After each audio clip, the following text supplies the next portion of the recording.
again. We find ourselves here in the place that we always are every Sunday, or I guess whatever day of the week you're listening to this on. That's kind of how podcasts work, I guess. Like you could be listening to this on Monday or Tuesday or really any other day of the week. You could be listening to this the week it comes out. You could be listening to this, well, I was going to say like 20 years from now, but it could be. Who knows if that'll still exist? I mean, I guess you could save it. You could even if for some reason our podcast doesn't exist on like iTunes 20 years from now or something, like I guess some person could like download it and be like, I'll get to that someday. I mean, absolutely. I feel like, the internet kind of holds your place in a way. Like, we'll always be somewhere on the internet. It never leaves, which is terrible for my, I wonder if my MySpace from, like, when I was in middle school is somewhere on the net. It must be, right? Oh, wow. You ever gone on Wayback Machine? No. Should I not?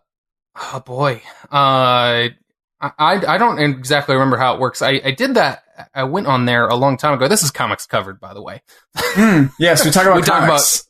We talk about comics usually. 1 second here. We'll get back to that. But I don't exactly recall how it works, but I remember there's ways on the internet that you can access old like social media profiles and like old versions of websites. Oh, like Jesus. Everything gets fucking archived on the internet. If my ego ever gets too big, I'll just do that and it'll immediately make it the smallest thing in the world. Okay. What if someday, if someone recorded or someone put this recording, they like stored it on a hard drive somewhere. Okay. And they like every bit of human civilization gets wiped out by aliens or something, and they come down. You're assuming a lot here. Listen to the rich tapestry. Go here. Do tapestries get woven? Yeah. And the aliens find this hard drive, and this is the one bit of human culture that they have to kind of understand who we were. And they listen to it and they go, "Yeah, fuck, we were right." Right about what? We definitely should have destroyed these guys. They suck.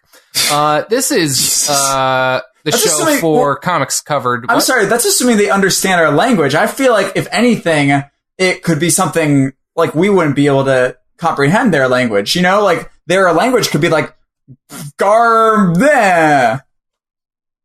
That's exactly what it will be. They understood that. I think that this will be something that scholars in their race will study for eons, for like hundreds of years. This will be the sacred text that they'll study, and they'll be like, someday we'll unlock the secrets of their culture, and then one day some scientist will be like, I've got it, and he plugs it into his machine, and they play it back, and it translates into their language, and they go, fuck, yeah, we were right. Wonderful. Let me continue my earlier thought. It's an important one. This is the show for April 17th, 2019. Yes. This is episode 72. On Comics Covered, this show that you're listening to, we talk about comic books, the world around them. We talk about the comics industry. We talk about movies based on comics or related to comics or the idea of comics. We talk about comic book TV. We talk about comic book games, although you won't hear that right now here today. Not today. Maybe some games. There'll be some games talk. There probably will be. But not comic games. We'll talk spoilers about the books that we read this week, but we'll warn you about those. I'm Doug. I am wading headfirst. I don't think you can wade headfirst, but I'm doing it into the swampy waters that are the comics world. Yeah, wading kind of implies that you're using feet, I think. I think you wade with your feet, not with your head. Everyone's got to be a pioneer somehow. That's not a phrase. I'm here with someone who's kind of like trailing behind me. He's like in like a war movie. He's the intrepid private with the thick-rimmed glasses, and he's like walking behind me nervously, clutching his gun to his chest, like looking around like, what the fuck are we doing in this comic swamp?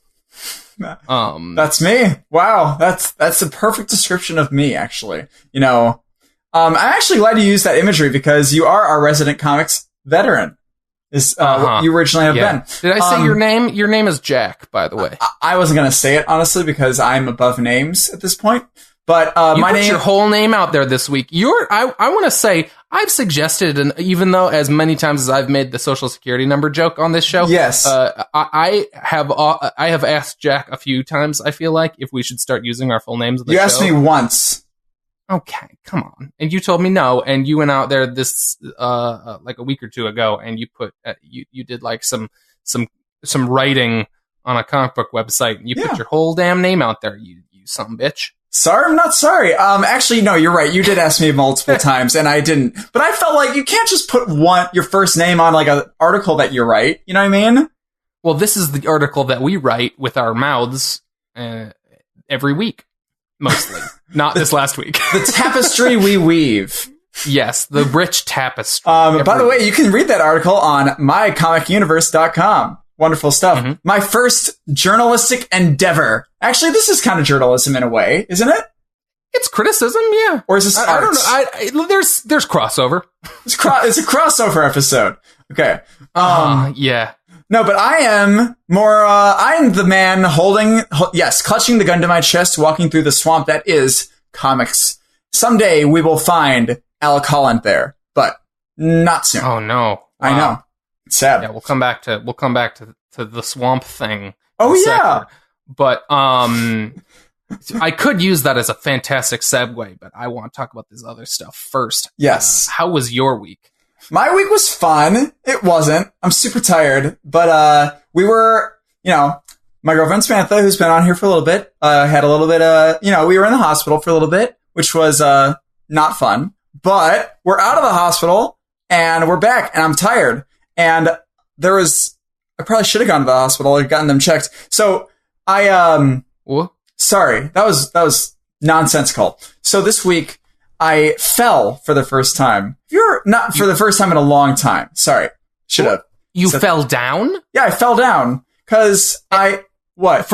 Okay, so you said the first time in a long time. I thought for a second that you were saying that you had never fallen in your life. No. I misspoke. I've fallen many, many times. Many, many times. In fact, it was a thing when I was a child that I would always run into rooms and then hit something and fall, and I'd be fine afterwards. So that's why I wonder how you ended up like this. Yes, issues. But I fell, I haven't fallen as an adult, not since being out of college and college stuff. But I fell because there was a little raised part of the sidewalk and my foot got caught in it and I fell and I got scraped up a little bit. And it was really weird because I don't know, you don't really realize how little you fall when you're not falling a lot. I don't know. When's the last time you fell, Doug? I don't know. You said that and then I was racking my brain being like, when the fuck was the last time I fell down? Right? As an adult human man, when was the last time I fell down on my face or even stopped myself? I don't know. It's really weird. I had in the middle of it, I thought, okay, I have to roll, right? So I rolled, but I scraped up myself a little bit and it was kind of bad. I covered it, but then the last night we were staying in the hospital, I didn't have it covered and I realized that's probably not a good idea because I was sleeping on the hospital linens and they were scabs. Ugh. Yeah. So if I get an infection, I have to cut off my arms. Then you know why, everybody. Turned into a lot of body horror on this episode today here. Well, now. Doug, how was your week? My week was good. We didn't do a show this last week, but so I didn't get to talk about it. I guess, right? We didn't talk about this I'm trying to think when this movie came out. I saw Shazam. We didn't talk about it. No, we didn't talk about it at all. You texted me a little bit about it, but I didn't hear much. I think we recorded the week before this last week's episode, the day before I saw it or something. I think so. Something like that. Well, how'd you like it? It was fun. Yeah. It's probably the best of I think it was the most entertaining of the current spate of DC movies. Better than Wonder Woman. Yeah, Wonder Woman was fun. Wonder Woman was good, but I don't know that I'd say that Wonder Woman was spectacular. This was really fun. This was a really solid movie. Okay. Wonder Woman kind of fell apart in the third act. Oh yeah, the third act sucks. But this one pretty much holds up. Like, it's campy. It's not like the plot isn't its strong suit, but that's not really what it's aiming for. Okay. It's really just about like the charisma and chemistry of its leads, Zachary Levi, and I do not recall the name of the kid who plays Freddie Freeman. The kid from what is it? It. Yeah, that's it. Yeah. He is. They are very good on screen together. That's cool. They have all the fucking. It really feels like this new Shazam series that Jeff Johns is doing is like written in a weird way to take place like directly after the movie. I know the movie is taking all that stuff from the comics, but like there's something specifically about the dynamic that they like directly mirror in terms of like where they start, where they all have. Anyways, interesting, very interesting. Sorry, that might have said too much, but anyways, whatever. It's been out for a couple weeks. Yeah. Anyways, question. It's very fun. Question. In terms of trailers that showed before this, did you get the trailer that's the opposite of the movie Shazam?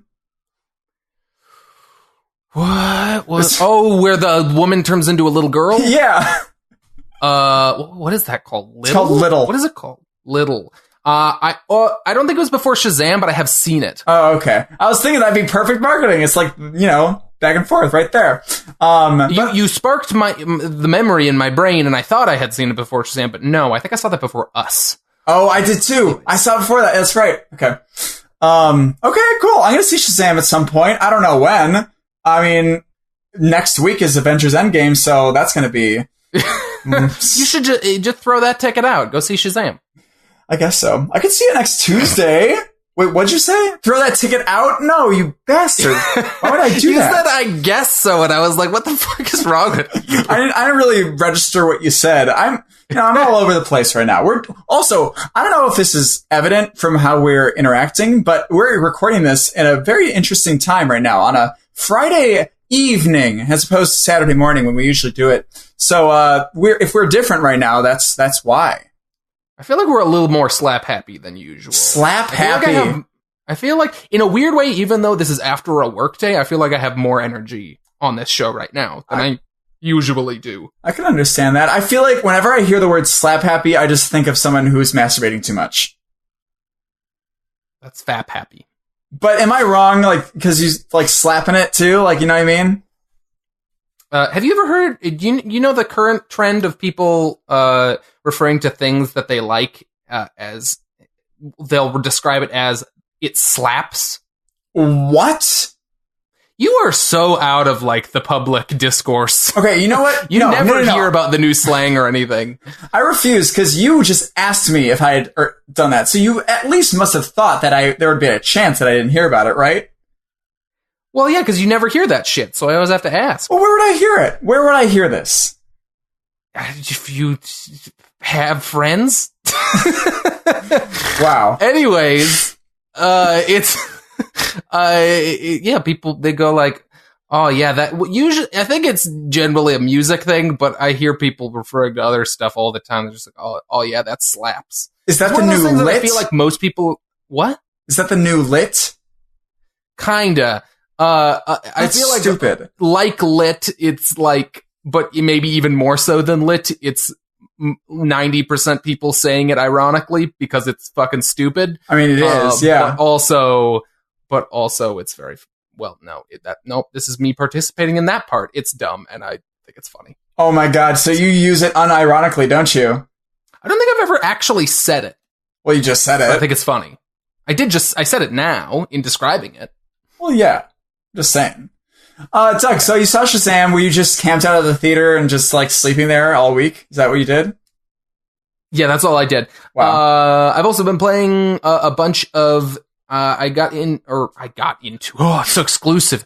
I signed up purchased the early access version of a game called Dreams. Okay. On the PlayStation 4. It is a game where you make games and play other people's games. And or you can make, it's like a weird, just like artistic platform thing where you can make whatever. It's geared towards making games, but you can also like, if you just surf like what people have put up, like people just make paintings or sculpture, or it's got a fully native like music creation tool in it.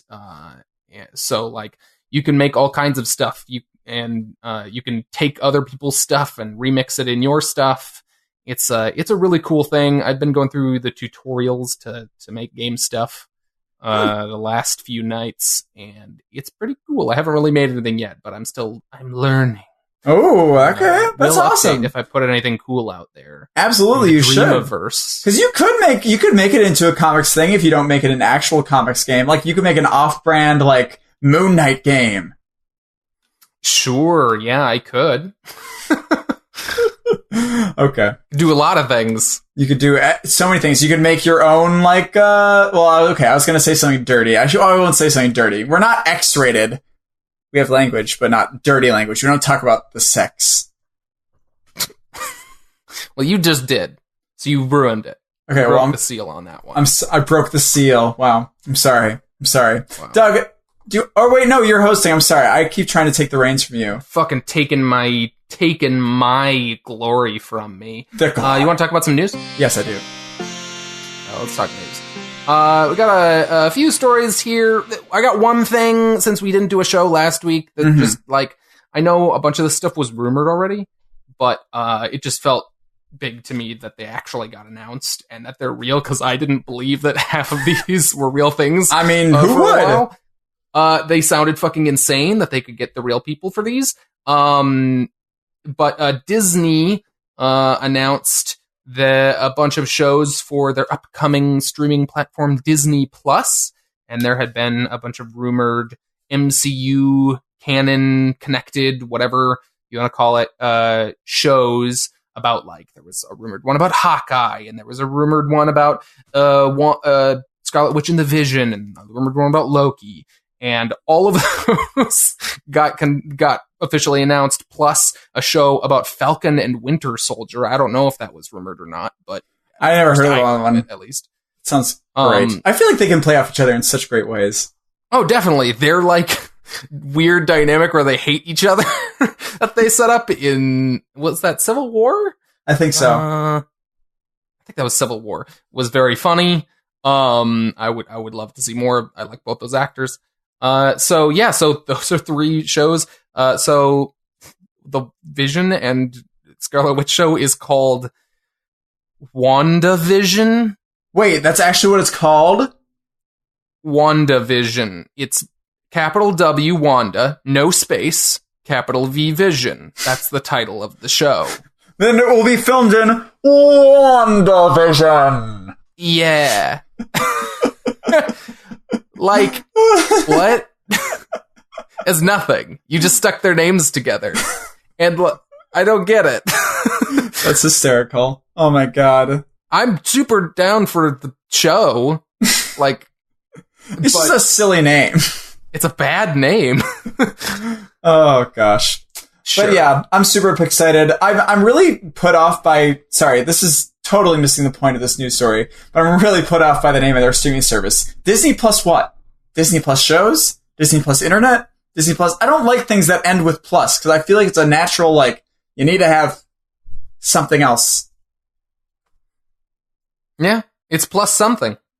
It's gotta be. Something.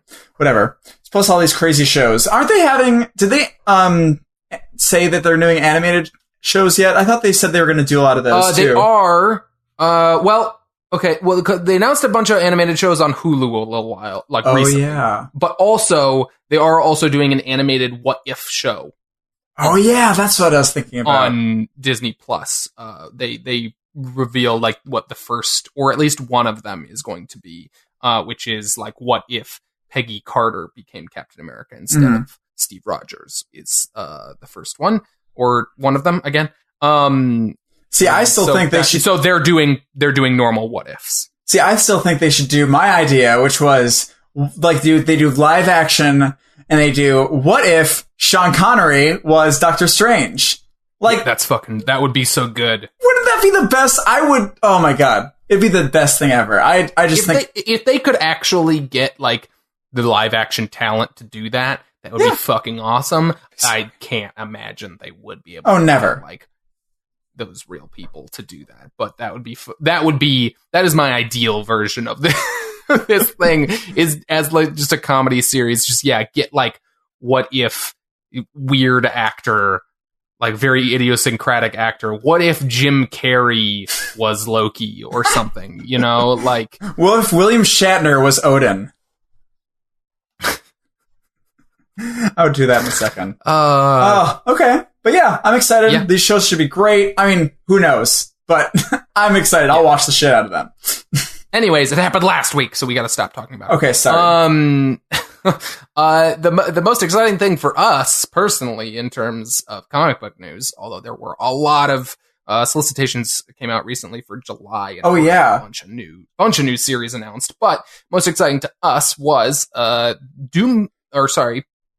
to that in a sec. Young Animal. Oh yeah. DC's quote pop-up imprint, as they called it back when they first launched it, went away a while back, and it is coming back with a new line of books. So they truly are treating it as a thing that's just going to come and go, which is weird. But Doom Patrol's coming back as part of that. Yeah, baby! So excited. However, it seems in probably what is a smart decision at the end of the day, it is now going to be co-written, and it's not going to be Nick Darrington anymore. Yeah.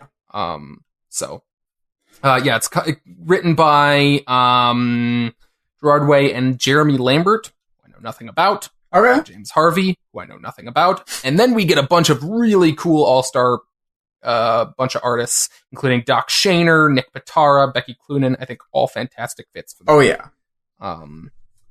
And that's coming out in July. We've also got Far Sector. Another interesting one is called Far Sector. Mm-hmm. That's Young Animal too, right? That is also Young Animal. All three of these books are Young Animal. Is Jamal Campbell the Naomi? Yeah, he's the Naomi artist. He's the artist from Naomi. Okay, I didn't make that up. That is just adding to my excitement for that. Like, that's basically the main reason. Like, seeing him do a spacey-wacy, like, fucking Green Lantern book, I'm pumped. Yeah, like, he's great on Naomi, but he definitely has when he does big action stuff in that book, it's very appealing. So I'm super down for a space book with him. It is about a new Green Lantern in a city where they have eliminated emotions, because they eliminated conflict and war, and they did it through doing that. It's nuts. Yeah, I'm pumped. So, which is a crazy idea to play with in terms of a Green Lantern book, which it's all about is will and emotion. I've always thought that was weird. What? Willpower is what green is in the quote emotional spectrum, as opposed to fear or rage. I just don't really. Bravery, which is kind of what it usually is just used as, is also kind of almost an emotion. Yeah. More of a concept. I guess you can feel brave. Yeah, but it's more confidence, though. Yeah, because you don't have to have an action associated with emotions necessarily. And I feel like you have to have action associated with being brave, you know? Yeah.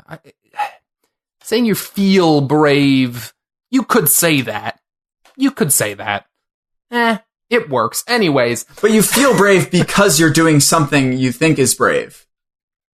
Yeah. Anyways, we don't need to get bogged down in this. But, okay, whatever. Yeah, it's weird. So that book sounds interesting. There's another one called Collapser, written by Gerard Way's brother, which doesn't sound very interesting. But I got as far as it's about a failed DJ, and then I stopped reading the solicit. I should probably give it more of a chance. He gets a black hole in the mail. Oh, that doesn't really make me want. I don't know. It gives him superpowers. The black hole.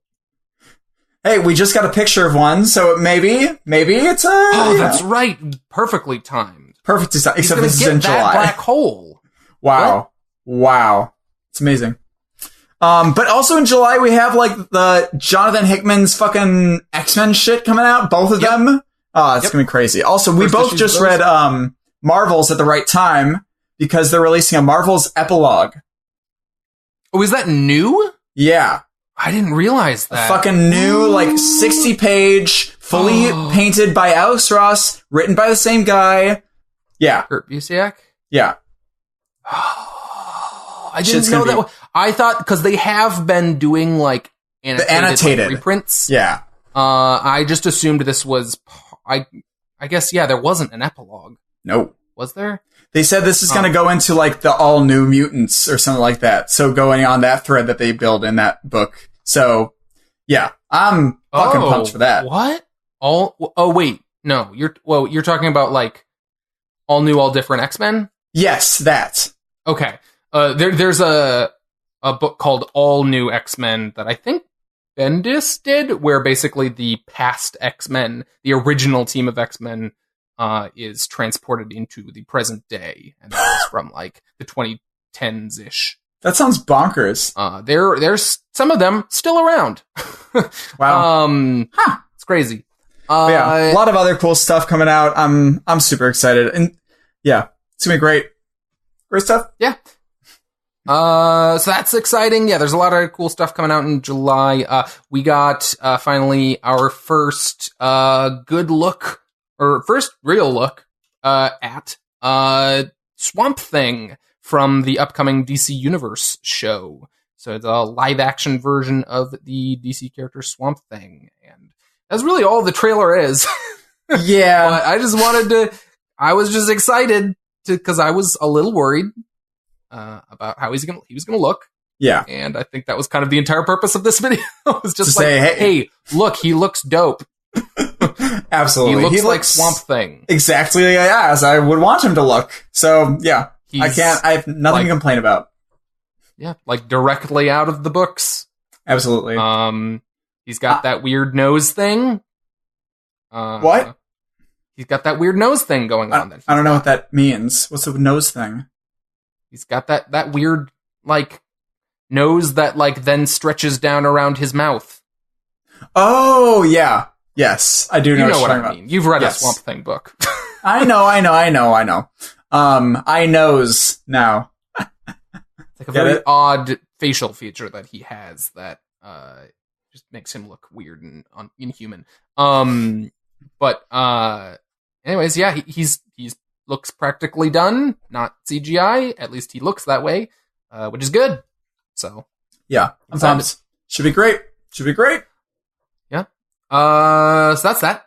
Yeah. You want to move on into our weekly comics here? Yeah. Okay. So, reread a bunch of books this week. I thought of a fun thing, and we don't have to do this anymore, but I feel like this is something. And it might be nothing, but you need to tell me if this is something or if this is nothing. Okay. Hey, Jack, can you tell the folks what we're shopping and what we're dropping? I don't know what we're dropping. What does that mean? If you stop reading a book. I get it, but I feel like that's something to ask after we talk about a book, though, right? Are you So, Jack, now that we've talked about Little Bird, are you shopping it or are you dropping it? But what is like shopping? A reality show host. It does. I feel like, what does shopping really mean? Like, I don't really shop. It's the opposite of dropping. Is it? I'm shopping for it. I don't think that means what you think it means. But yes, it does sound like it mean what we want. It does sound like an MTV reality show, and they don't care about reality whatsoever. By the way, have you watched Game of Clones yet? I have not. I don't think I ever will. Doug, please, everybody, please go to your on-demand. If you have cable, go to on-demand. If you are the internet, go to the internet. Look at Game of Clones. Game of Clones on MTV is, for my money, the best TV show, funniest TV show I've ever seen in my life. Oh my god. That no hyperbole. Hyperbolic. No hyperbole. It is so amazing. It is hysterical. Unintentionally, mind you, but it is amazing. Oh my god, I cannot. This is like the Room of TV shows. I don't know. You've still not seen The Room? No, I've seen The Room. I've seen The Room many times. Many times. Okay. We watched it together, like twice in a row. Okay, maybe we did. I don't remember. I want to watch all the sex scenes again. Jack, okay. What did we read this? What did we pick up this week? Okay, we were shopping for Daredevil number 4, Farmhand number 7, Gideon Falls number 12, Guardians of the Galaxy number 4, Justice League number 22, Little Bird number 2, Naomi number 4, Peter Cannon Thunderbolt number 4, and I alone shopped for Assassin Nation number 2 and Meet the Skrulls number 3. Which, by the way, sorry, quick note. Meet the Skrulls, I was really bothered by the cover because the barcode and the number, like the issue number, are centered on the cover, and it's very unsettling. You mentioned this to me. I need to see what that means. Oh, can you just look at, I mean, actually, I don't know. Do they have do they have that stuff on? I don't know if it'll have the barcode is the thing. I should send you a picture of it. You should send me a picture, because that sounds fucking insane, and I need to know what that means. Is it this one with the homecoming thing on it? Yeah, space? Probably. No, like it's a scroll. I don't think it has homecoming on it. Let's see here. That's number 2. Okay. So this is 3, yeah. It's this one with the 2 people on the sides and the man and the lady in the middle? I see the number in the middle. They don't have the barcode. Is it at the bottom in the middle? Yeah, the barcode is at the bottom in the middle. Okay. I kind of like it. I just think it's fucking weird. It's not even that it's bad. It's just weird and off-putting and unsettling. It's not normal at all, but there's something about it that's cool. That they just fucking did that. I mean, I like the cover in general. I don't know. It's interesting. I can't get a high-res image of this. Is it another Marcos Martin cover? Yeah, I mean, it looks like it. I like Marcos Martin. I'm sad he's not on that book, although it's Nico Henrikon. The art's pretty fucking great. That's not something to complain about in this one. I like Henrikon. Henrikon? Don't ask me. I should know these things. You should. You're the veteran. What'd you read? Lost my train of thought. I also picked up this week, just to get this train back on track here, Amazing Spider-Man number 19.Hugh, American Carnage number 6, Batman number 69, nice, East of West number 42, and Pearl number 8. Doug, it's not a funny number. It's just a normal number. It's a normal number. God damn it. So here's your spoiler warning. Oh. These get more and more upsetting every time. That one was like, you could miss that. Sorry, you didn't even say I should do it. I thought you were going to do it, honestly. I just wanted to get it in there. Okay. All right. Well. Sorry, I keep making double entendres. It's not good. Okay. Yeah, it was gross. That was your fault. I didn't mean for that, but you had the pause and you were like, ugh. Anyways, I feel like people have been cheated of their people aren't going to know that there are going to be spoilers now. Okay. There will be spoilers following these words. Dark bubbles will haunt you. How's that? I've been activated. I'm a Russian spy now. Wow. Meet the Dugs. Sorry. What? Okay, so we're going to talk specifics about these books. Be careful if you haven't read them. Let's talk about a very small little bird. Let's talk about Little Bird. Okay. This is Little Bird number 2, the second in the Little Bird saga. Can I talk about how awesome it is, how big these issues are, and they're still $4 and there are no ads? Yeah, they're great. Fucking awesome. This is an Image book, correct? Yes. Yes. I'm so sad that I didn't get on that. I'm just reading them digitally, and I'm regretting it, but I feel like because I'm trying to move away from physical, but I regret not having the first issue at the very least. If I had picked up the first one physically, I would have gotten them all physically. But I wish I had. Anyways. Yeah, this is kind of a great one to open up. Like the second I opened up this first page, for example, like I was just like, oh shit, we're here. Yeah. Speaking of little Boyds, I'm gonna keep calling them that until everyone turns this podcast off. That's we learned that her little. This is a tiny little note, but I was just very happy. I don't know if we learned this in the first issue, but the titular character, Little Bird, her little bird friend, who's a literal owl, its name is Oki. Oh, I think we did learn that, but I did not register that much. I didn't register it either. There was a lot of information to process in that first issue. Maybe it was in there, maybe it wasn't, not sure. But I know that in this issue, she said it a few times, and I was like, this is my new best bird friend, and I want it, and I love it. Oki. Yeah. Oki. It's like a Hedwig bird. It's a snowy owl. Snowy owl? Thing? It's a snowy white owl. It is a white owl. Some kind of owl. This book. This book. This book is about kind of a little girl who is kind of a one-person resistance against this religious superstate that appears to be some sort of mutated form of Catholicism and or just Christianity in general that has taken over Canada. Mm-hmm. And she, in the last issue, sought out this mythical figure of the resistance called the Axe, and freed him from a mutant prison. And in this issue, and then she died. She got shot in the neck. She was shot quite fatally in the was it the neck? It was the neck. Yeah, and so it seemed like she died. And then this issue we get a bunch of her backstory because she's kind of in the place outside of life or something. I don't remember what they called it, but what did they call it? Jesus.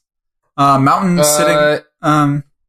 It's everything that lay beneath the surface. Yeah. We got it at the same time. So she's in a weird kind of what would you call this? What's the word for afterlife? Purgatory. Yeah. Purgatory. That's right. Sorta. Maybe. I don't know. Or it's like a dream. But we get through that. We get a bunch of the backstory of her mom, and kind of basically a lot of lore dump this issue. But I don't know. I know you have trouble sometimes with too much explanation, but I thought this was really, really well done, honestly. No, it was done. It was all done very naturally in this. It was just, I'm not complaining at all. I'm just noting that we got a lot of fairly concrete answers on stuff that we were kind of guessing about after that first issue. We got a lot of it kind of from context. We got the gist, but this one's kind of making a lot of that stuff explicit. In some ways that I think help kind of clarify the stakes and the situation. One main thing being that in the last issue, I was really confused that the axe, they have this whole fight scene at the end of the last issue where the axe is just getting shot a fuck ton of times. And I'm glad this issue is it's a thing in this book that these three characters, the axe, his daughter, and Little Bird, who's the granddaughter of the Axe, maybe. They all have this thing called the what? Yeah, but he might be that was my theory last time. We'll see, because again, that hasn't been made. I'm pretty sure 100% explicit, but I think yes, that seems to be they call it the resurrection gene. Yes. So I don't know, and I also think it's now part of me was like, okay, so she's just going to be, able to come back to life. And I was thinking at first, okay, we'll see how that goes. But then again, on the other hand, I do see how it goes because they are literal people who can come back to life when the evil people here are about Catholicism and Christianity, which is about a guy who comes back to life. Yeah. I love that. So she literally does come back to life in this issue. Yeah. She has been left behind by her, what we're still theorizing is her grandfather, the Axe, because he assumes she's dead. He buried her. Yeah. And she wakes up, and one of these religious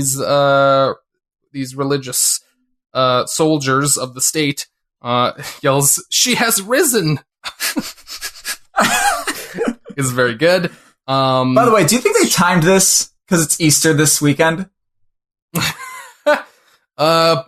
Probably not, but that's pretty fucking specific, though. It's pretty good. It's pretty good. She has risen indeed.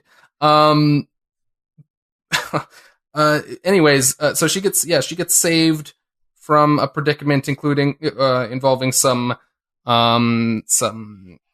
evil state kind of squid bots. They're kind of like they remind me of the evil robot things in The Matrix. The Sentinels. Yes. Okay, I can see that. First, yeah, definitely, absolutely. And then like basically her whole journey like is with them, and then someone brings, what is it, like someone finds her and then helps her to get to the resistance. I was confused. What? She gets rescued. She runs into a defected officer. A defecting captain from the again, I don't recall what they call this. The Holy Roman States of America or something like that. I think it's Holy Roman something. I know that. Yeah, not sure. But anyways, she is an officer of that and runs into her, and they run away. She helps her to escape, although Little Bird dies again. And comes back to life, or at least she gets shot. I don't know if she actually dies here, but they escape and run into, I guess they get saved by what appears to be the new resistance that has been started back up by the Axe in her absence. Mm-hmm. So she's assumedly going to be joining him in this resistance army. And then he seems to have gathered a bunch of people. And then the other half of this issue is so much with the antagonists. And I love just this whole world that they have here with him, with his son, and their whole thing. And this guy that gets 3D printed, like that whole process, instead of like being a straight up hologram, just showing this like 3D printing of this man, and then him being able to feel everything on the other side, and him. It's just like, sorry, that's just where I'm turned to right now. But it's what? Wait, what? At the like what? What part are we talking about? There's this dude that's talking to.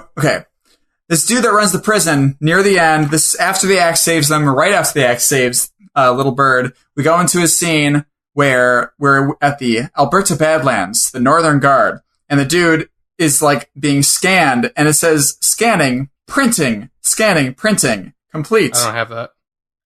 You don't have it? I don't have that. What do you mean? My digital copy ends on the page with the Axe. Are you fucking kidding? No.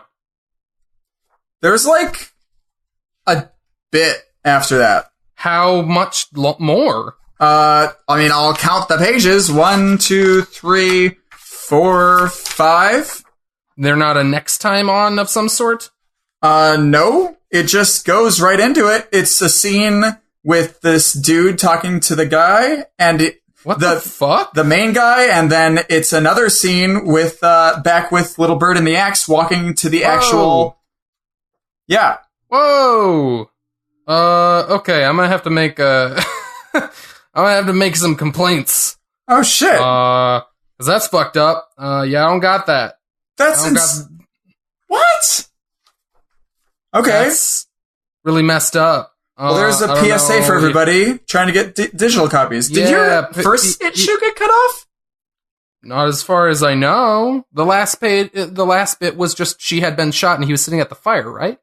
There was a little thing where it said 30 years earlier, and he was like, it was shown that a young Axe was being forced to give his baby daughter to the evil antagonist. Yeah, I think I remember that, but I thought that was before. Anyways, I remember that.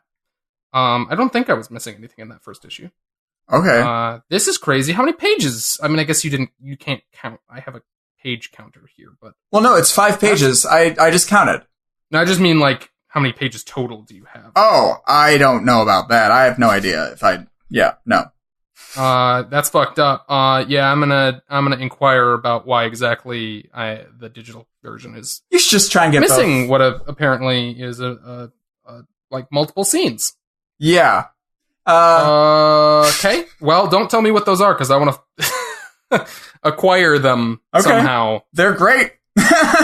Fuck. They're still great. Someone gets 3D printed. Can't 3D print a person. All right. Well, yeah. Little Bird continues to be really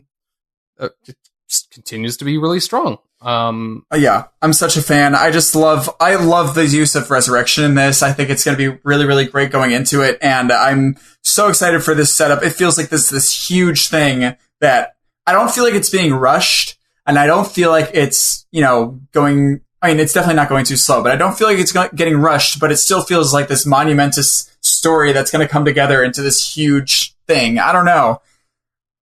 It's awesome. And some of these, like, especially these first pages, I was absolutely blown away by. Like, I love this art throughout, but this scene while she's in this purgatory state, while she's coming back to life, is fucking awesome. And I cannot get over it.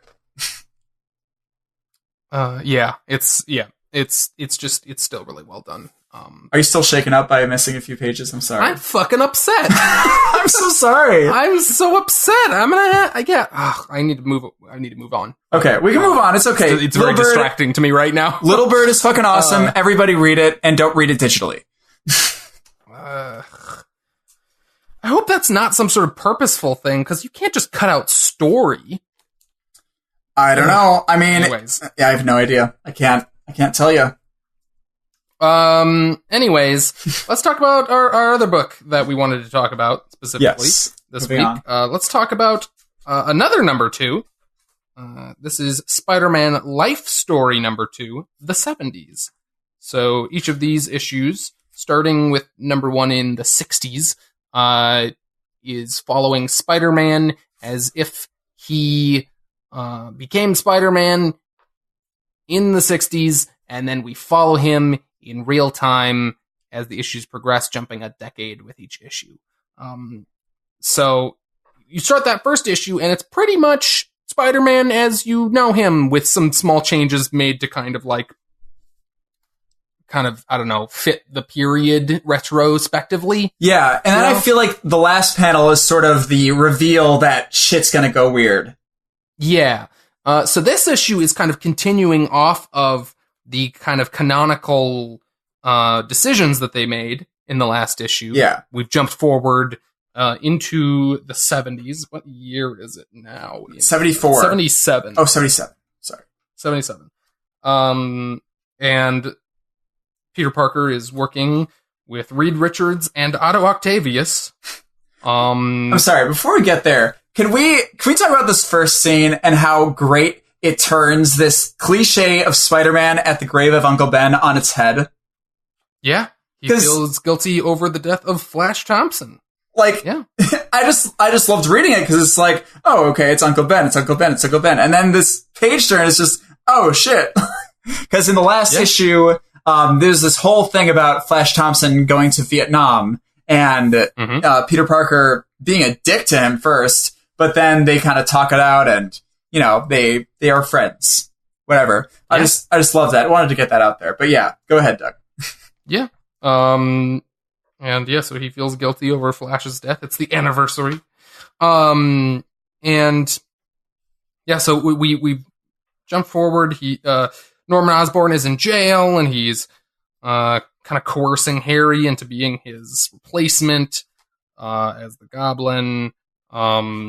they do a bunch of stuff with the clone saga in this, which is not a thing I'm very familiar with. Okay, that's too bad. I want to read it at some point. I wanted to ask you, see if you knew anything. I don't really know much, but I'm guessing there's a lot of. I'm guessing this guy's a character from that. Maybe, don't know. But yeah, so there's a bunch of stuff about Harry and Peter, and not Harry actually. Sorry, Norman and Peter and Gwen all being cloned. Mm-hmm. Although there's a fucked up twist at the end that I'm not entirely. It's so sad. You don't know if you like it? I can't decide. I guess I like it. I think that shit is awesome. I don't think that's even like a normal thing in the regular Clone Saga. I have actually. No, it's not at all. They're changing a lot of stuff here. This is kind of they're out for Gwen as opposed to her getting her neck snapped. But which I was anticipating this whole issue. Was what's going to happen to Gwen? Yeah, seriously. But they wrote a different, which is the best thing you can do is surprise me. Yeah, so this scientist who secretly cloned the three of them for Norman, actually replaced Gwen with the clone and kept her in this clone tank because he was obsessed with her. That's the part that I felt a little skeevy about. You're kind of supposed to. Drop my book. Well, I just didn't know why that was necessary, but the effect works like that. Like, so basically she goes off she's like messed up because she has realized she's not the real Gwen, and so she and the clone of Peter kind of go off together because the clone of Peter is the only one that they were able to save. Mm-hmm. Other than the already not in danger clone Gwen Stacy. I will say one thing that I know that a big part of Spider-Man's past is he feels responsible specifically for Gwen's death. Yes. And I do feel like that gets kind of robbed here because of that sort of twist. You know what I mean? It's really not his fault. A little bit. You know? Yeah. Yeah, it really isn't. Yeah, I'm not really sure. Maybe they'll get something out of that in the future, but they've changed that from being like a mistake that he made to like it was kind of just outside of his control. Yeah. And Gwen went off, and then like he realized his girlfriend wasn't his girlfriend and went off with a version of himself that is not him. It's a confusing metaphor that I don't know what it means, but I think I have a feeling that that's how the other one ends, isn't it? Clone Saga? The clones go off with each other or something like that? No? I don't think so. I know that there's honestly, I'm pulling a lot of this stuff out of my ass, but I know there's Ben Reilly, who's a clone of Peter Parker. He's the Scarlet Spider. Oh. And that's about all I know. I don't know how Gwen fits into all that. Okay. I think they're pretty much making this ending up wholesale as far as I know. But. Okay. Well, nonetheless, I think the ways in which they've shown like time passage and the way they develop the characters it's just such a star of this book. And I mean, it should be, that's like the point, but it's just like the scene in the discotheque, like with Mary Jane Watson and Harry being together and her being a fucking dickhead. Like, I don't know. Like, did you think that was a little too melodramatic for your tastes, or were you a fan? I kind of got lost a little bit in her point that she was trying to make about him, about how he's selfish, I guess. I'm not entirely sure. She apparently knows he's Spider-Man, and I think that's why. I think she thinks he should have gone with all his power, and then he should have been able to save Flash.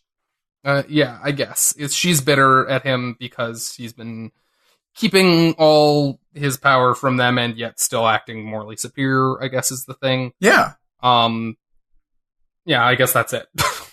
And then, but I just like, the ways that they're progressing stuff, progressing time. Like, there's villains in here who are reformed. There's like, fucking Doc Ock and the Lizard are both just kind of like they've been cured of their evil ways, and they're just kind of being helpful, productive members of the society. They have a throwaway line about how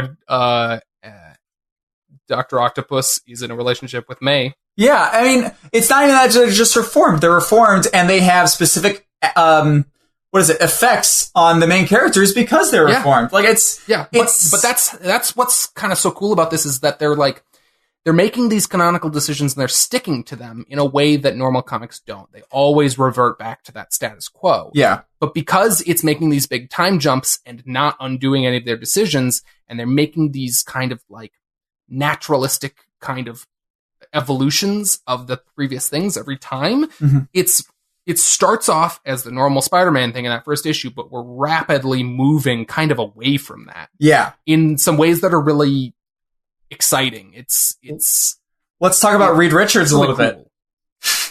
Yeah. And Namor and fucking Sue. Like, I knew that was a thing. Like, Namor was super in love with Sue at some point, right? Yeah. Yeah. He's always got a weird thing for Sue Richards. Were they like ever together in like regular whatever, or is Sue like ever receptive to him, or is that like a completely different thing? Do you know? I'm not 100% sure on that. Okay. I would be surprised if that wasn't a story at some point that she like ran off with him, but I don't know. It's just crazy shit. Also, one of the other things that I love about seeing the passage of time is that his goddamn suit, no matter how much I don't like the look of it, it has goddamn metal thing, but it makes sense. I'm wondering, was the 70s when he had the first iteration of the spider armor? I have no idea. That's a thing. There's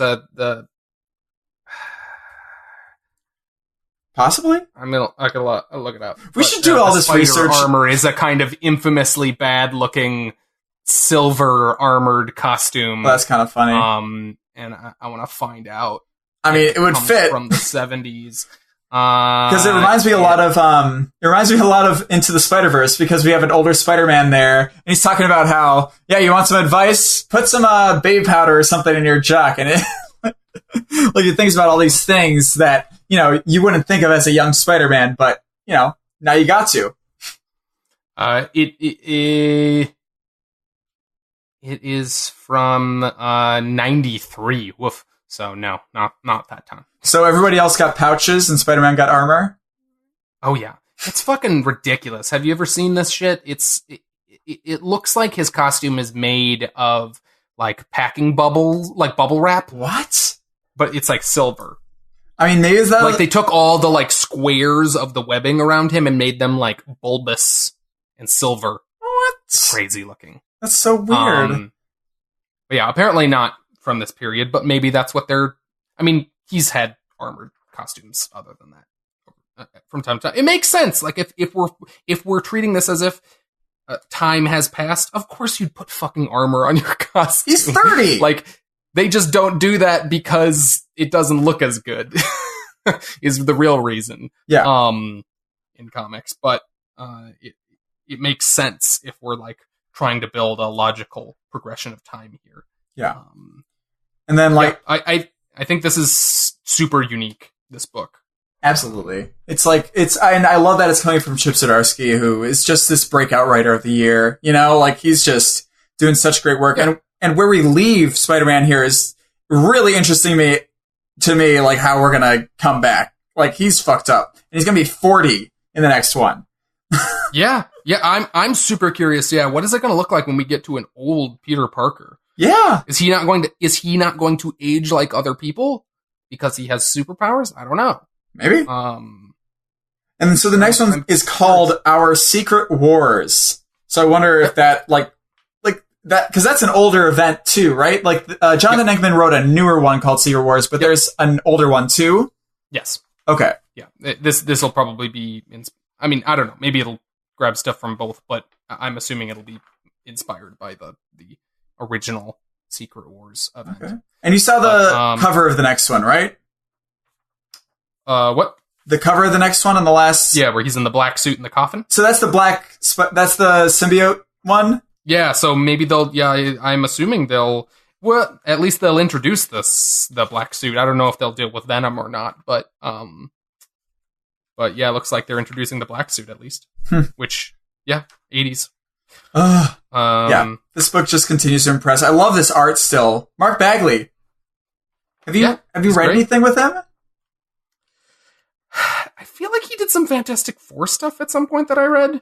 Yeah. I definitely read stuff that he's done. I just can't recall specifics, but I think he's great at drawing this time period. Like I said that about the last one too, but I'm excited to see what it looks like going into the modern age ones that we're going to get, because I wonder if it's going to hold up, because I mean, maybe I'm just going to keep saying that until the end of it. But I really love this art. I really love this style, and I'm just always so excited about this. And these are huge issues too. Yeah. Looks like he did a lot of Ultimate Spider-Man, so it makes sense he's doing this book. He did 112 issues of Ultimate Spider-Man. Damn. Is his highest number of credits. And some other... No, these are just other language collections of Spider-Man. He did the Matt Fraction Fantastic Four book. That must be where I know him from. Anyways. Also, I know this is $5. A lot of Spider-Man related books. Yeah. Okay. Sorry. No, I was just flipping through. I didn't even realize this one only has like 2 ads in the whole thing. That's great. Interesting. I love it. Yeah. Do it, people. Yeah, Marvel's definitely kind of subtly treating this series as a sort of kind of almost prestige thing. I mean, I think it's $5. As much as Marvel does do that, they don't quite do that kind of model as much as DC does. But yeah, most of the ads are, there's like, I see the Extinction one with the digital code, and then I'm trying to find another one that isn't just at the beginning or end. There's the War of the Realms one with Spider-Man, I think. Oh yeah, so there's 2 in the interior of the story, and then a couple like bookending it. So that's pretty good. Yeah. Anyways, yeah, it's a really cool book. Spider-Man, Peter Parker. He's just a square though. What? What a real square. What a square? What a square. Did you go to high school in the 50s or something like that? No, but Peter Parker did. Well, oh yeah. Well, I don't know about that. How old was he in the 60s one? I think he actually was 22, so he might have, and it was 1964? I don't remember the specific year. So that matters. So don't aha me. No, it doesn't matter. Sweep it under the rug. Okay, well, whatever. Okay, but yeah, no, that book, it's one of the most unique things to come out of both those, both the big two, and I'll take it every single time. I'm so happy to have so much more. I'm so interested to see what's going to be like when he's old. God damn it. Okay. Yeah, I'm curious if he is going to age or not. I would like to see him age at least somewhat. I want to see what was it like when Spider-Man kind of gets out of shape. They have to deal with that at some point. They're going to. Well, I feel like he's going to have what is it? Probably Miles Morales at some point. When does he get introduced into the Marvel universe? I bet they do that in like the when did because Miles Morales came about in like the 2000s, but maybe it'll be the 2010s one when they meet, so maybe he won't come in until that one. I don't know, but I feel like they gotta address that. Absolutely. Yeah, he'll pass the torch in probably that last issue, I would guess. Yeah, but I'm pumped. Cool. Do you want to talk about any of the other ones? Quick word. Can we talk about just how good Gideon Falls is for a second? Yeah, I don't really have much to, like, comment about it other than it's just a really fucking good book. I have one thing to say about it. Okay. I remember at the beginning of this series, I mentioned to you that both cities were called Gideon Falls, and you laughed at me and said I was wrong. I don't remember laughing at it. It is recorded on the show. I don't know if you laughed at me, but you said I was incorrect. And I would like to note right now, fuck you, Doug. So there. Noted. So there. So buttons on your underwear. Yeah. You do remember saying I was wrong? Woman. What? I do not remember saying that, but okay. But sure. We're dealing with million versions of Gideon Falls. I actually think there are only 5. Oh. Because that's what that symbol where they have the big circle and all the little circles around it? Ooh. Pretty sure that's it. But they have like lightning going off of them into different directions, and they've shown more than 5. I would just say look at the map that he's drawing at the end. It looks curiously like the confirmation that the thing is in. Do you have is there one where it's, because I only see ones where there's the main one and then there's 4 other dots around it. Is that the one you're talking about? Yeah. Okay, because the thing he draws in the end is there's a big dot, a small dot, and then a small dot going even further off of that. Because there's only different 2 yet. There's only 2 that he's been to. He's only drawing those ones. One second, let me look at it again. Pretty sure. Okay, maybe it's not. It just feels specifically not in the formation that they've drawn, but maybe it is. I feel like they've shown more realities in a lot of these. Like they've got they don't show them as much in this. Look at this page where we have the guy talking to the man who smiles one who smiles in the dark. We have specifically 6, I guess. And we see okay, yes, because I was just going to say I pulled open the big double split page splash where he's falling through the sky. Yeah. And we see 6 different frames. Yeah, that's actually right. So yeah, maybe there's 6. Where's the 6th dot in these ones with the big circles? I have no idea. Maybe I'm wrong.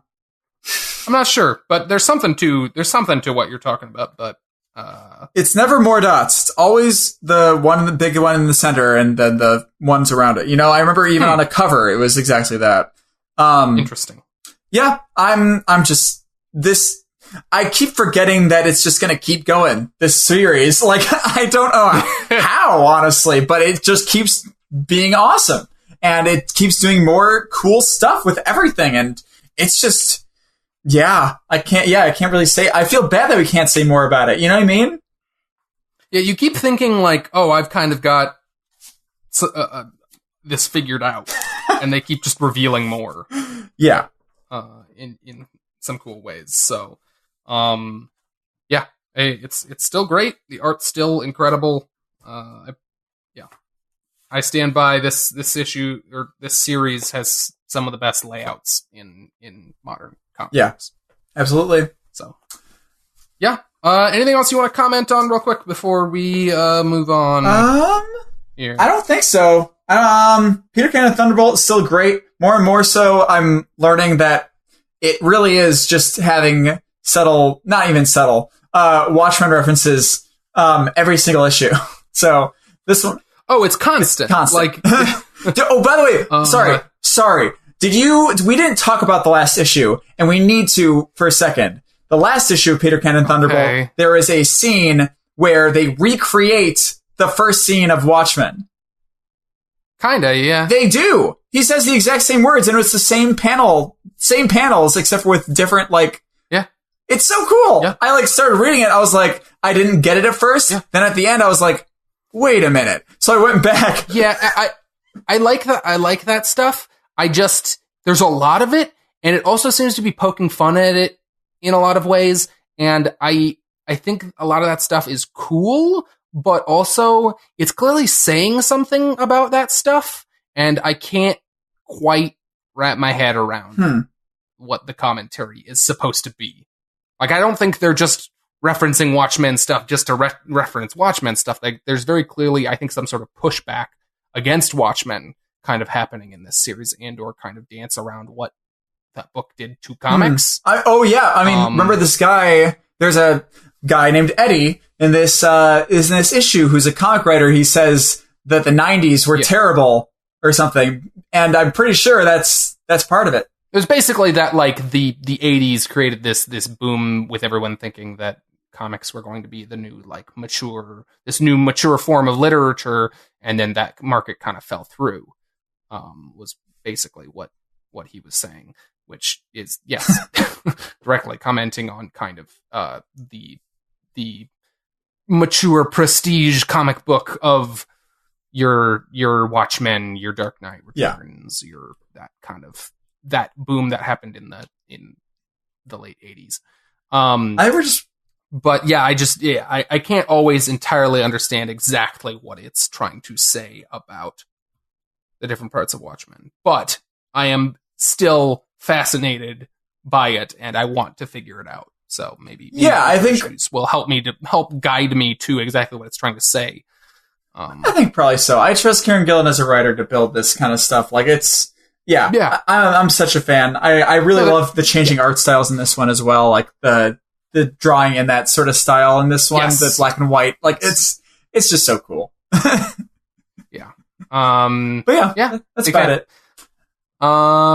Cool. So that's the end of spoilers there. Yeah. And next week we've got a bunch of new series and or kind of new beginnings. So we've got the return of Descender with a new book called Ascender. So this is the same creative team of Jeff Lemire and Dustin Nguyen. And it's going on my poll. You are all caught up, correct? No. Oh, okay. Or how far behind are you? Pump your brakes. So I'm reading the 4th trade of 6. Oh boy, yeah, you got a week. I mean, less than a week. They go really fast. Yeah, they're quick. To be fair, I have a lot of books to read still from this week, but it's I think I'll be fine. We have both the books already. So I'm not that worried. Even if I have to wait a little bit to get to that one, I don't know. I'm going to really try hard and get there because I'm just so into that series right now. It's so good. It's great. It's a great book. Fun little tidbit about just insight into my kind of comics experience. I like to read comic book on my lunch breaks, like half the days of the week at work. Yeah. And so I will pick a book because that's usually about all I have time to read. Yeah. With the walk and everything involved. But so I will pick a book to bring to lunch, and I usually will pick a book that I think I will be able to read the quickest. And so I usually pick them based on this one doesn't have much dialogue in it, or has minimal dialogue. Yeah.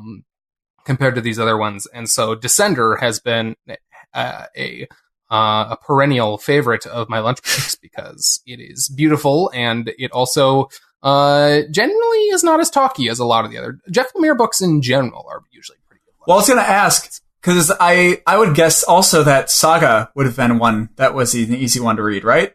Yeah. Those are Brian K. Vaughan stuff in general. Like, there's dialogue in it, but it's snappy dialogue. It's efficient. It's not a fucking Rick Remender book. Rick Remender books, bad lunch reads. Oh yeah, great books. I've never noticed. Jonathan Hickman books, bad lunch reads. You don't want to go ahead and read Shield, their series. I love both those writers. I love them. There's a lot of dialogue in those books. I don't think that's a weakness at all. I'm not one of those people, but I love the dialogue in their books. But there's usually a lot of it, and Hickman books also sometimes have a lot of prose in them, as in like Black Monday Murders and stuff like that. Okay. So yeah. Also, I end up rereading a lot of the scenes in those books. Oh, especially Hickman. Yeah. Yeah. Okay. So sorry, got very distracted there. So we got Ascender, which you will hopefully be able to read at some point. We've got a new series called Electric Black. I don't know if you noticed this one. No, I didn't. It caught my eye. I'm guessing is an anthology series. I'll have to double check that, but it is a kind of horror book coming from Vault Comics. It says the Electric Black is a cursed antique shop appearing in any time or space, soliciting customers. It hungers to corrupt or devour. So there is basically, I think. It reads to me like a sort of connected universe of anthology stories, but like kind of I don't know, maybe Twilight Zone-esque. I'm not sure. Huh. Haven't read a preview. I like the cover.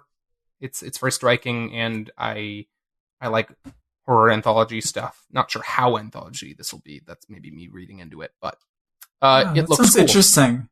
I think I might have to flip through that. That seems really interesting. Take a look at it. Thanos #1, which is the new Thanos series from Teenie Howard, and I do not recall the artist.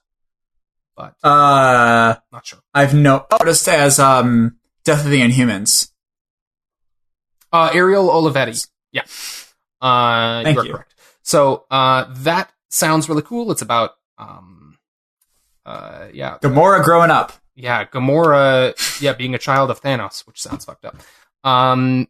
We also have the new creative team on The Terrifics, which you are still skipping, correct? I'm not getting it, no. I still think that's crazy.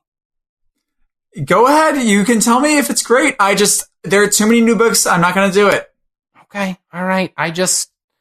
Even if it's not Jeff Lemire anymore, I feel like I have an investment in the characters and the book now, and the story did not wrap up.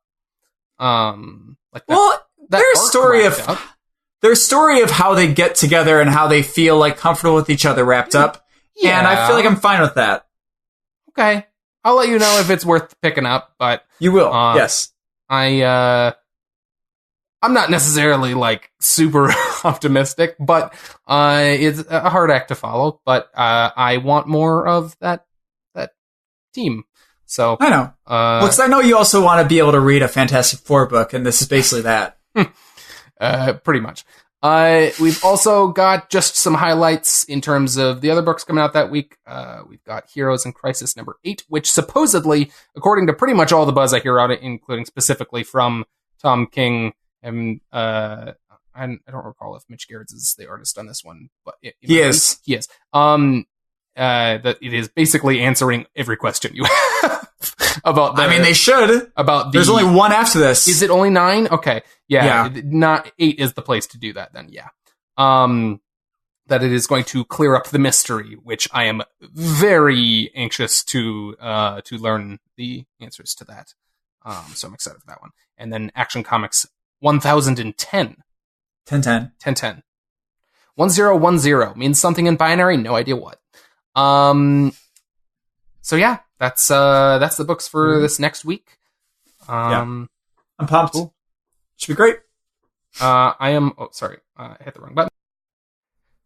That's going to do it for this week, I believe. So if you made it this far into the show, thank you so much for listening to the show. It says here in my script, it is literally written, Mary Poppins was a wonderful lady. Aw, damn it. I read the prompter again. I actually really did not mean to do it. I meant to do Poppins. That was a mistake. Sorry. That's actually funnier. So yeah, you wrote Mary Poppins was a wonderful lady into my script here. An O and a P kind of look. A P is basically an O with a little line under it. You know what I mean? What is really anything, man? We're not a new podcast, like our script still says on episode 72. In that we're under 100 episodes old. So, the biggest thing you can do for us as a show, regardless how old we are, is if you give us a review or a star rating on iTunes. It's a big help to us. It's how iTunes specifically surfaces new shows to, or not new shows, but like shows people hasn't listened to them. I'm not exactly sure how the algorithms work on the other ones, but I'm sure it wouldn't hurt. Yes. If you enjoyed the show, let someone know about us with your mouth or with your mouse. Thank you. Quickly losing my ability to speak words without stumbling, but we release episodes weekly on Sundays. So be sure to check back in this next week, or better yet, subscribe to the podcast feed. You don't even have to think about it. Sorry. Next week, we should say we're probably going to have a bonus episode. Oh, yeah, next week will be Infinity War. Depending on when we're able to record that. We'll see. But we will record one at some point as soon as possible. Oh my god. We're talking about Avengers Endgame, by the way. Just so you know. Did we not say that? Yes. We didn't say that. We are both seeing it on Friday, correct? Yes. Okay. So a week from when we're recording this right now, we are a week out, because we're recording this on Friday. Can you believe that it's in a week? God, I'm so excited. I had a moment early this week where I mistakenly thought it was later in the month and went like, oh shit, it's this Friday. I'm going to see Avengers Endgame. And then I realized that it was another week and I was like, oh, it was the biggest sense of disappointment in my life because I didn't realize until like Wednesday. That's so sad. I'm sorry, sad. Doug. Anyways, so once we're both able to see that, which will be that Friday, and are able to coordinate an extra recording, we will get something up for that. Yeah. So absolutely. Keep an eye out for that around when that movie comes out. And if you subscribe, you can even get that and not have to think about it, like Doug said. And you can do that. I did that for the segue. And you can do that on iTunes, Stitcher, TuneIn, Overcast, and Google Play Music. I've never been on Overcast. What does it look like? I downloaded Overcast at some point to verify that we were on there. I don't know. Do you not know how to search or something? Oh, damn it. I don't have it on my... Where is Overcast? I don't know. I went on to Overcast at some point and went, yep, okay, we're on there. Okay, well, we're on there. We're on Spotify, too. I do have Spotify. I haven't looked yet on that. But nonetheless... Whichever one you prefer, we've got you covered. Like that? In the meantime... What? Combo breaker. You should say that in more of a combo breaker. Ooh, I like the filter you're putting on your voice through your hands. Oh, thank you. How'd you know? Can you see me right now? Is my camera on? Jeez. I can see you. Wow. I'm able to see you every time we record this. I have malware on your computer. In the meantime, though, before the next episode, you can find us at I'm just kidding. Sorry. Find us on Twitter or Facebook and Instagram. Sorry. I put it in all caps in this rundown because I haven't actually written how we should say it. So it just says Instagram. Because I should say it. But we're under the handle at Comics Covered. But, and you can find web archives of all the episodes at comicscovered.libsyn.com and on our YouTube channel, as well as Facebook. Those video versions come out that aren't video versions. That was a confusing sentence. So sorry. Do you think we've given them enough valuable content? Can you, okay, give me a prompt. Give me an improv prompt. Okay. You're, sitting in a restaurant and a penguin walks in a tuxedo. He looks a little dressed up. Okay. Nice. A cricket soundboard would have come in handy there. Well, you can't always get what you want, Doug.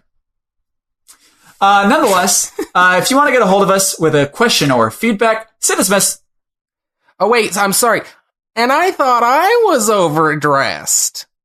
Nice. Nailed it. You said that in the very similar tone of voice to your favorite palindrome. Go hang a salami, I'm a lasagna hog, right? That's a palindrome.